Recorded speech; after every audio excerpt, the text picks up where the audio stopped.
Hola,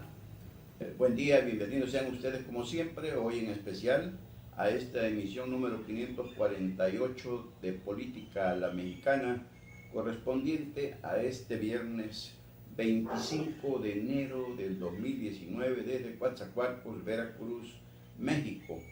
Y por cuestiones de los tiempos políticos, resulta que la magistrada presidenta del Tribunal Electoral del Poder Judicial de la Federación, Yanine Otálara, renunció a ese cargo. Están enterados ustedes, todos conocemos en México lo que pasó con las elecciones del estado de Puebla, las elecciones para gobernador, que presionó Morena, habiendo perdido su candidato Miguel Barbosa ante la hoy extinta Marta Erika Alonso Hidalgo, pues presionaron alegando fraude, como hace la izquierda siempre que pierde, es fraude, cuando gana es democracia, y exigió revisión, más revisiones, hasta que no descansó Jelko Poleskin, la agresiva presidenta de Morena, que hoy pues está en el poder y se siente precisamente con todo el poderío político para convencer por la buena o por la mala a los funcionarios electorales, se trate de quien se trate. Y no descansó hasta que no logró que el tribunal aceptara el conteo de voto por voto, pero no en Puebla, porque las autoridades electorales locales no eran confiables, tampoco las regionales. Y se trajeron toda la documentación, todas las urnas, todas las boletas a México, contaron una por una, y la victoria de Marta Erika se confirmó una vez más, y no le quedó otra al tribunal más que aceptar, reconocer, pero salvó las presiones que señalaban. Incluso un consejero, recuerdan ustedes, José Luis Vargas, quiso adelantar la información, lo cual le recriminaron los otros 6 consejeros del tribunal, incluida Yanine Otálara, y la sorpresa fue, se la llevó el propio Vargas, que decía que posiblemente ganaría Morena. Pues no, perdió Morena. Y luego vino la lamentable desgracia de la caída del helicóptero, que todavía está en proceso de investigación. Apenas antier, la Secretaría de Comunicaciones y Transportes, Javier Jiménez Espriu, dieron información sobre los avances de las indagatorias, que pues todavía no hay nada, porque se van a llevar algunas piezas claves a laboratorios extranjeros, pero sí dieron a entender que la caída de la aeronave fue no común, cayó, dicen, casi en forma vertical, y eso pues vino a alimentar sospechas que sirvieron para que el PAN, la familia de Marta Erika, de Rafael Moreno Valle, su esposo, el ex gobernador y senador en ese momento, un auxiliar de este, y los 2 pilotos, que pues exigen que se aclare con más razón, porque ya existía la sospecha de algún atentado, y en este momento, bueno, pues están sobre eso. Pero la persecución contra Yanine Otálara por parte de Jelko Poleskin, la dirigente nacional de Morena, no cesó, y pues antier, presentó su renuncia Yanine como magistrada presidente del Tribunal Electoral del Poder Judicial de la Federación, y esto también, por supuesto, que despertó sospechas, reclamos, críticas, porque se entiende que el gobierno López Obradorista tiene la mano metida ahí, es la mano que meció esa cuna, y ya el caso pues ha llegado a diferentes sectores, organizaciones no gubernamentales. En el propio Congreso de la Unión ya se está ventilando esta situación y señalan directamente al gobierno de López Obrador de haber presionado a Yanine Otálara a grado tal de renunciarla por no haber manipulado la votación de Puebla. Todavía ayer el presidente López Obrador, que anduvo por allá, por Huachinango, dijo que pues exige al tribunal que lleve con limpieza, pulcritud y democracia el proceso extraordinario para elegir gobernador, que será el próximo mes de julio. Y todo el mundo se pregunta, bueno, habla como presidente de la República, como presidente de Morena, que fue, que dejó el cargo para irse como candidato a la campaña. Y decíamos, aquí hay una confusión,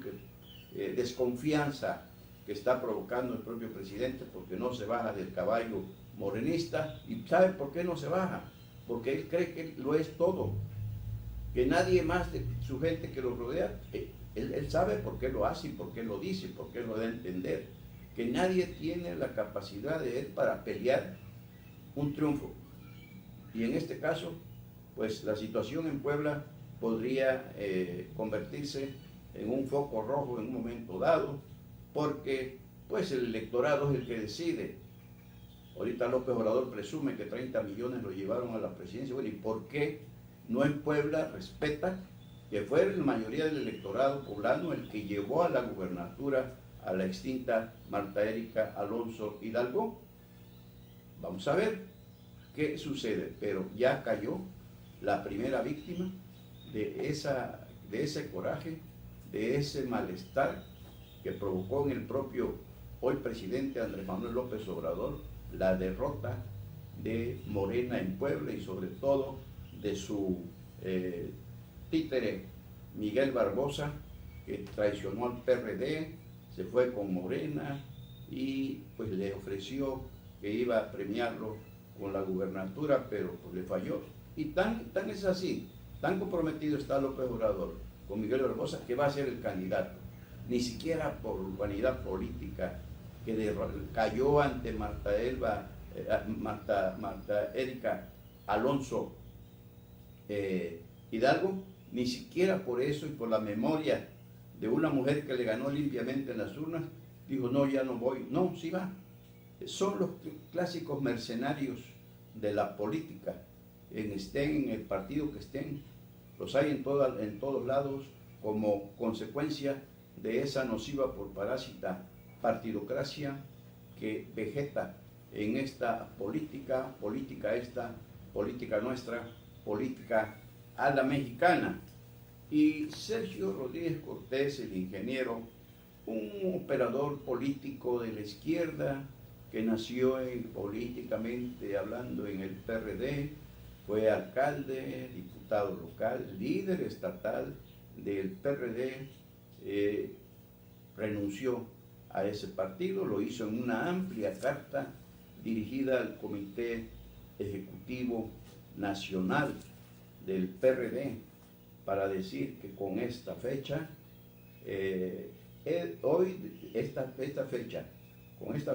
hoy decido terminar mi afiliación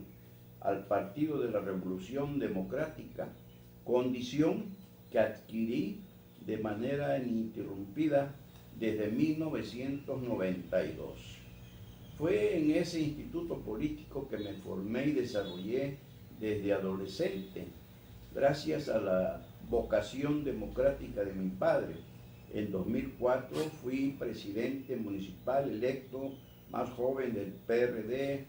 y por ahí se va explicando todo lo que ha sido su carrera. Dice que combatió a Fidel Herrera Beltrán con su llamada Ola Roja, y repetimos la administración perredista. Denuncié los negocios de Fidel con Camel Curi, y también habla de que como figura perredista combatió fervientemente a Fox cuando quiso aplicarle el desafuero a López Obrador siendo jefe de gobierno, y también se lanza contra el líder de los chuchos, la corriente que dominó el PRD, Jesús Ortega Martínez. También habla en otro párrafo de su extensa carta Dice, recuerdo y al timorato presidente estatal del PRD, Rogelio Franco, muy preocupado de que Eric Lagos y Javier Duarte se molestara al saber de las primeras reuniones que convoqué para armar la alianza en casa de Miguel Ángel Yunes Linares, esto en el 2010, el 2016 seguramente, y que convoqué en casa de Miguel Ángel Linares. Sin embargo, desde 2013, el documento presentado ante el Consejo Estatal Factor 16 había preestablecido que nuestro instituto determinaría el futuro de Veracruz ese año. Así es que mi voluntad e insistencia hizo que el presidente preestableciera la alianza en 2016, meses antes de que se diera a conocer, y soporté la presión del entonces gobernador Javier Duarte, a quien sentía que el PRD con muchas otras instituciones debían estar a su servicio. Aquí se recuerda que en el 2016 fue cuando Javier Duarte le habría ordenado a Francisco Pancho Valencia García desviar 200 millones de pesos de la Comisión de Aguas del Estado de Veracruz, la CAED, para comprar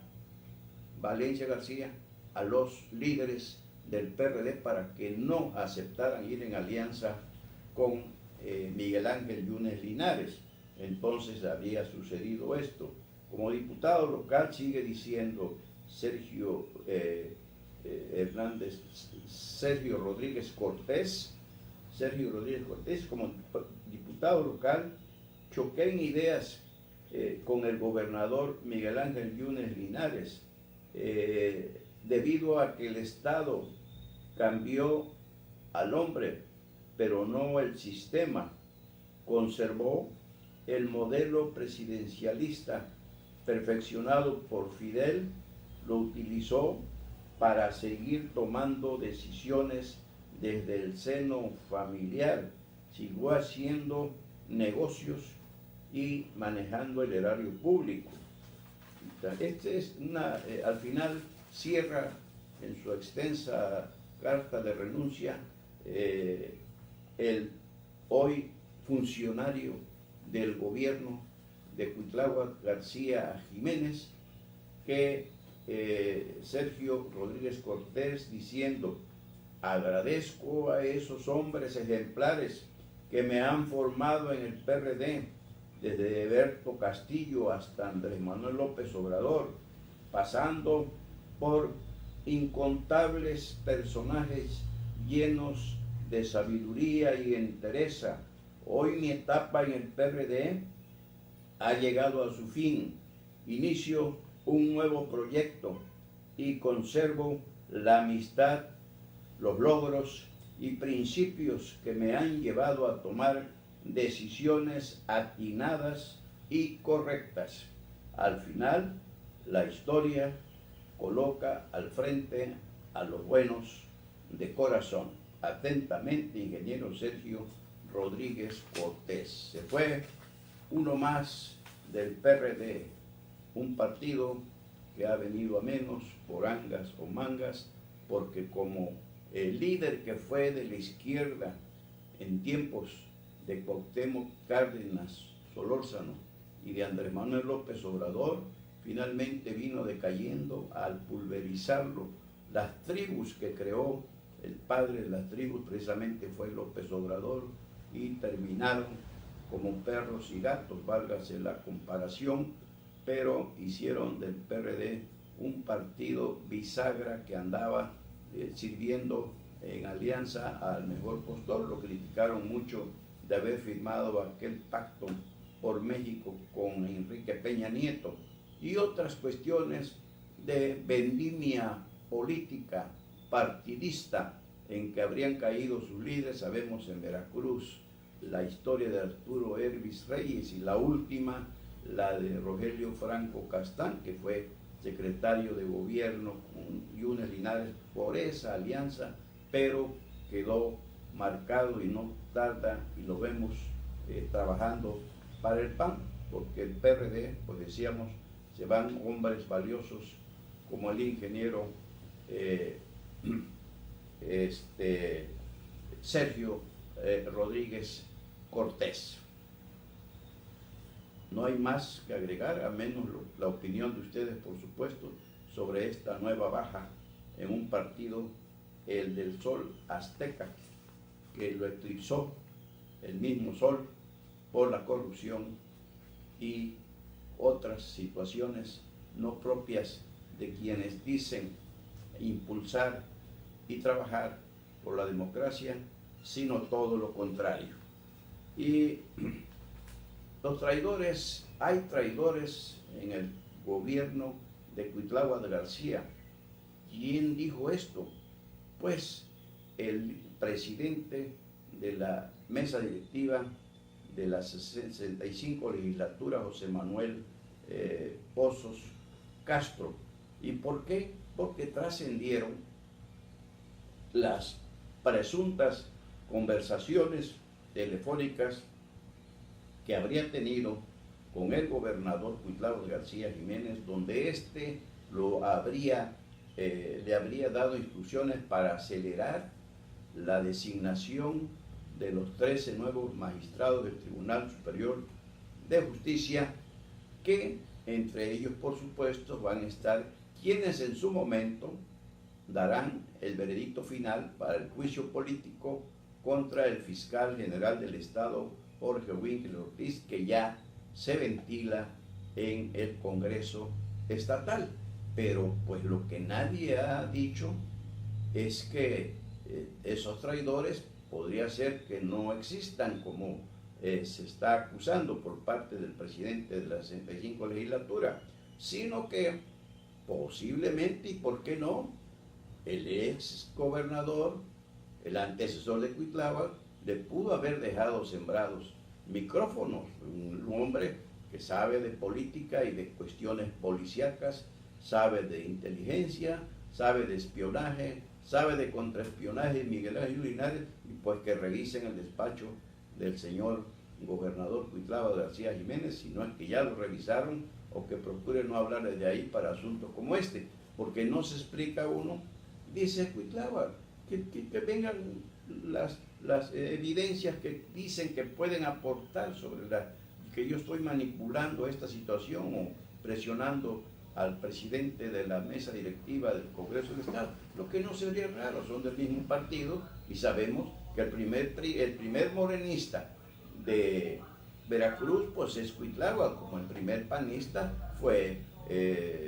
Yunes Linares, el primer priista en su momento fue Javier Duarte de Ochoa, que salió, como sabemos, por la puerta trasera por todo el saqueo, criminal saqueo que hizo con su banda de Veracruz. Así es que cuidado, señor gobernador Cuitláhuac García Jiménez, porque seguramente no hay duda que su antecesor, que decíamos sabe de política y también de cuestiones policíacas, pudo haberle dejado por ahí sembrados micrófonos, lo que no es nuevo en la política esta, política nuestra, política a la mexicana y tampoco en la estadounidense, porque sabemos por qué cayó el presidente Richard Nixon, precisamente por grabar las conversaciones que no debía grabar y que sostenía incluso con jefes de gobierno o presidentes de otros países que lo visitaban ahí en el Salón Oval de la Casa Blanca allá en Washington. Y mal inicio de la refinería de Dos Bocas. Resulta que lo que mal empieza, mal acaba,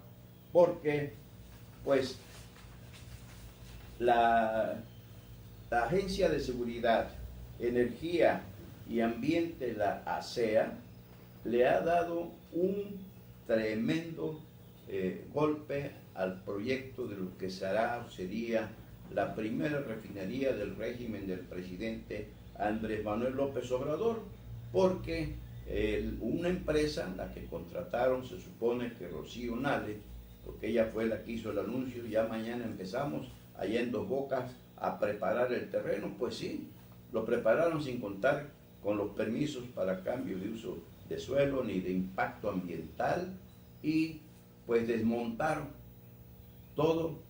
pero pues dañaron aproximadamente 82 hectáreas. Fíjense ustedes, 82.8, casi 83 hectáreas, y pues allí en Dos Bocas, del municipio de Paraíso, en Tabasco. Y ante esto, bueno, pues la ASEA le impuso una multa de aproximadamente 14 millones de pesos a esa empresa que cometió ese ecocidio, porque pues acabaron con manglares, con árboles frutales y flora y fauna, que ahora está condenada a resarcir todos los daños, empezando por la flora y la fauna y manglares y demás vegetación que indebidamente y por el afán protagónico de Rocío Nale de decir ya estamos, ya empezamos, el 1 de diciembre estaremos poniendo la primera piedra, ya estuvo por ahí el gobernador, pero empezaron al revés. No, pero como dice, son gobiernos, la prepotencia que están hoy exhibiendo de que esto se hace porque se hace, y el que no se va, como dijo, como el caso de Yanine Otálara del Tribunal Electoral del Poder Judicial de la Federación, y a ver qué pasa ahora con esta decisión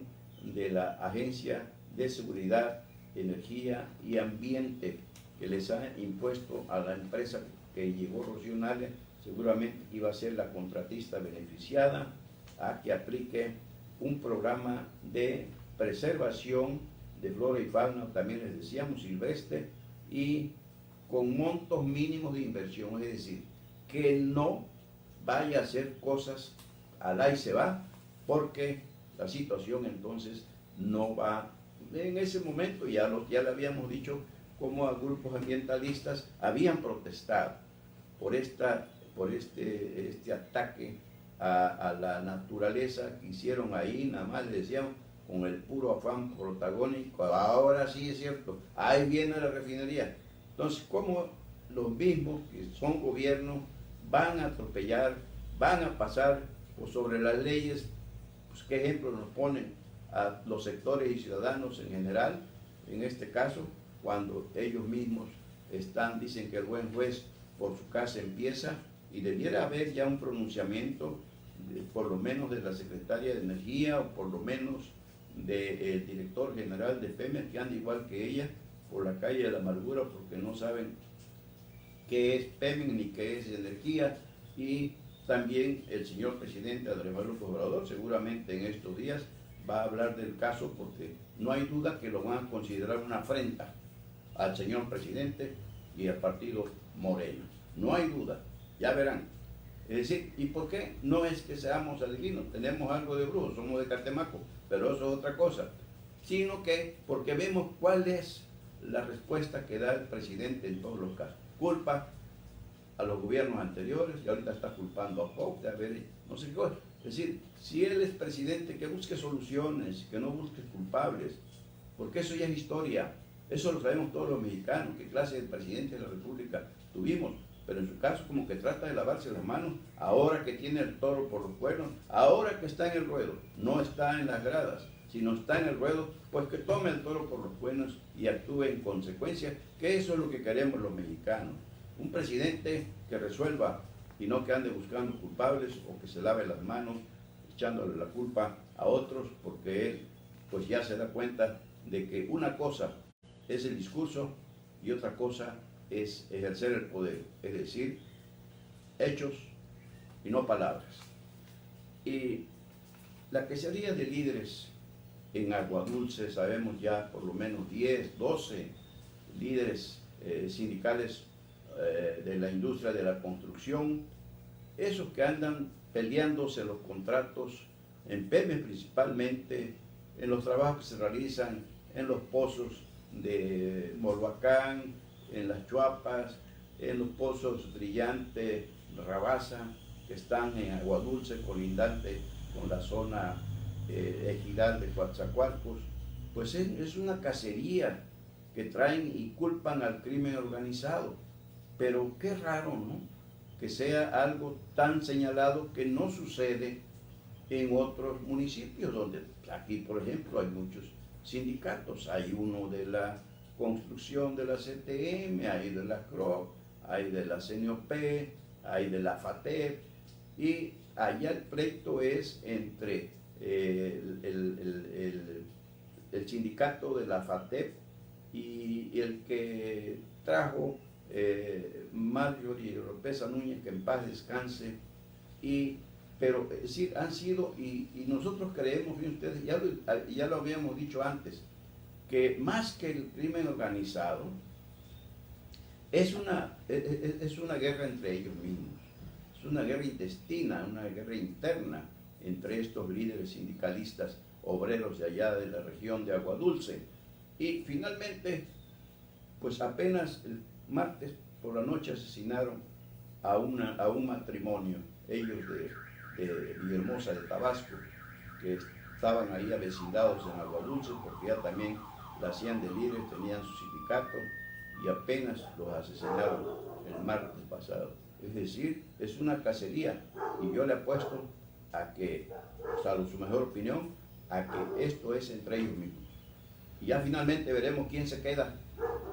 cuando ya no haya a quien matar, a ver quién se queda con el control de los contratos de las obras de construcción que se ejecuten en el municipio de Aguadulce, y ya con las extensiones que tienen en Las Chuapas y en el municipio de Morboacán también, porque no entendemos, y sobre todo hay una situación: ningún gobierno estatal, Javier Duarte, que fue cuando empieza esta guerra, Miguel Ángel Linares, y en lo que va de Cuitlavo García Jiménez, ha habido una sola detención. No han encontrado culpables. Entonces, ¿por qué tanto misterio en esto? ¿Quiénes son entonces? ¿Es el crimen organizado, como alegan los propios líderes que siguen explotando un negocio que los ha llevado al sacrificio de la propia vida? ¿Qué está pasando ahí? Creemos sinceramente que es una lucha ahí entre los que ambicionan tener ese negocio de el control de los contratos de las obras que se realizan, ya sea públicas o privadas, en toda esa región de Aguadulce. No queremos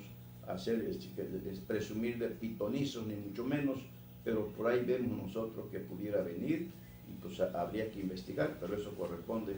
a la Fiscalía General del Estado, y Jorge Winker Ortiz anda muy ocupado en que no le corten el cuello o que le den cuello, como se supone que ya está puesto en el banquillo de los acusados en el Congreso del Estado para el juicio político que le sigue. Y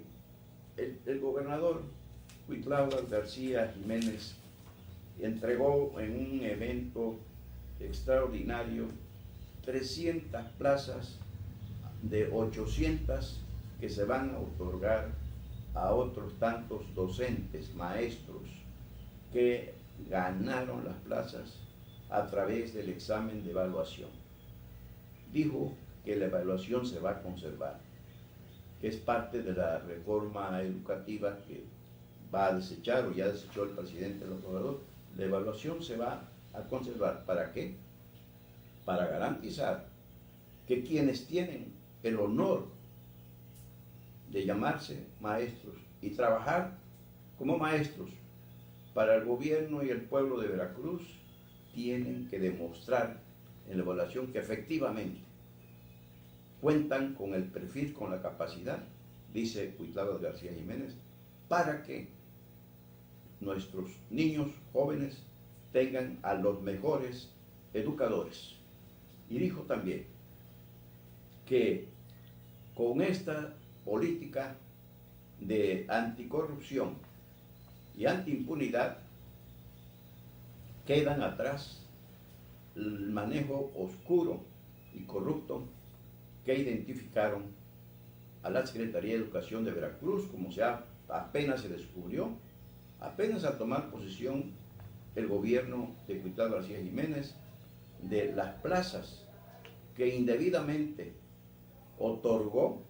el gobierno de Miguel Ángel Yunes Linares a través de quien fuera su secretario de Educación, Enrique Pérez Rodríguez, que eran, según esto, la misma imagen de la honradez andando, y les descubrieron lo que habían hecho. Por ahí andan también ya otras cuestiones que están brotando sobre la corrupción que patrocinó, toleró e impulsó Miguel Ángel Yunes Linares, según lo que ha dicho el gobierno de Cuitlagua García Jiménez. Esto sucedió en la ceremonia de ingreso al servicio profesional docente, asignación de plazas 2018-2019, donde hizo entrega, decíamos, de las primeras 300, de un total de 800 que ya están consideradas para esto. Asimismo, dijo estar de acuerdo en que los maestros presenten el examen para adquirir sus plazas, toda vez que lo consideró como un avance que se debe mantener para que solamente los mejores calificados tengan el privilegio, eso es, el honor de decidir dónde estarán estas, es decir, sus posiciones. Y García Jiménez subrayó que estos criterios administrativos se mantendrán respetando lo que dice la ley vigente, al tiempo que felicitó a los maestros que se evaluaron y obtuvieron muy buenos resultados. Así está la situación en el magisterio veracruzano, porque ya se acabaron las corruptelas producto de las complicidades entre el gobierno en turno y los sindicatos, empezando por la sección 32 de la familia Callejas Arroyo, Callejas Roldán, que no solamente imponían a los maestros, sino que controlaban a la propia SEP, donde los principales cargos, desde el secretario para abajo, no se autorizaban el propio gobernador en turno, si no llevaban el visto bueno de Juan Nicolás Callejas Arroyo, que en paz descanse. Las cosas, afortunadamente, y sobre todo en un sector de tanta trascendencia, de tanto impacto como es la educación, están cambiando. Y ojalá así sigamos en todo para lograr que Veracruz y México sean los países, sea el país y sea el Estado que merecemos, que queremos, que anhelamos los veracruzanos y los mexicanos en general. Por hoy, hasta aquí llegamos con la emisión número 548 de Política a la Mexicana de este viernes 25 de enero del 2019 desde Coatzacoalcos, Veracruz, México. Nos vemos mañana sábado, Dios mediante. Si hay algo antes que consideremos de importancia para ustedes, volveremos para compartirlo, no sin antes agradecerles que nos sigan, que nos acompañen y que nos compartan. Soy Sebejara, su servidor, Carlos Velasco Jara.